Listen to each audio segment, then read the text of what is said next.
ধরুন আপনার একটা গাড়ি আছে। তো ওই গাড়িটার একটা ইঞ্জিন থাকে এবং একটা স্টিয়ারিং হুইল থাকে।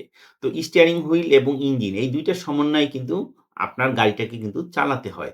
তো ইঞ্জিনটা হচ্ছে আপনার ইমোশনাল ইন্টেলিজেন্স এবং স্টিয়ারিং হুইল যেটা আপনাকে গাড়িটাকে সোজা নিয়ে যাবে বা ডানে বামে নিয়ে যাবে সেটা হচ্ছে আপনার কমিউনিকেশন স্কিল। তো এই ২ টা জিনিস কিন্তু ইমোশনাল ইন্টেলিজেন্স এবং কমিউনিকেশন স্কিল এই ২ টা স্কিল কিন্তু আমাদের লাইফে সবসময় কিন্তু লাগে। তো এখন দেখা যাক একজন টিচার ক্লাসে পড়াচ্ছে।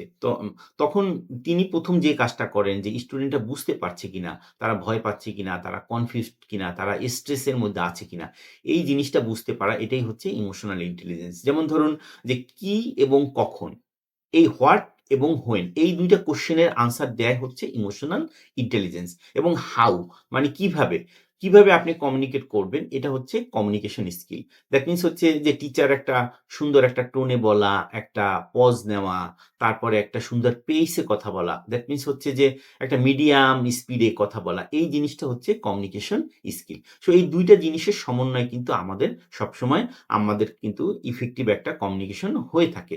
যেমন ধরুন একটা তালা এবং চাবি। এই ২ টা ছাড়া কিন্তু আপনি দরজা খুলতে পারবেন না।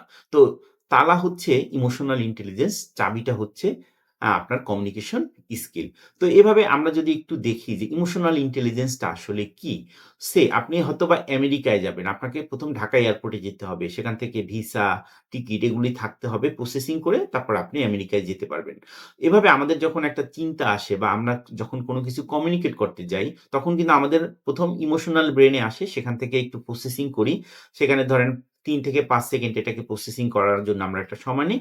তারপরে আমাদের লজিক্যাল ব্রেইন এ আসে। এটাকে প্রিফ্রন্টাল কর্টেক্স বলা হয়। তখন একটা ভালো কমিউনিকেশন হয়। এভাবে যখন আপনি ঢাকা এয়ারপোর্ট থেকে আমেরিকায় যেতে পারবেন, এয়ারপোর্টে না যেয়ে যেমন আমেরিকায় যেতে পারবেন না, সেভাবে কিন্তু আমাদের ইমোশনাল ব্রেইন না হয়ে কিন্তু আসলে কোন কিছুই আমাদের লজিক্যাল ব্রেইন এ আসে না। আমাদের ভালো কমিউনিকেশন হয় না।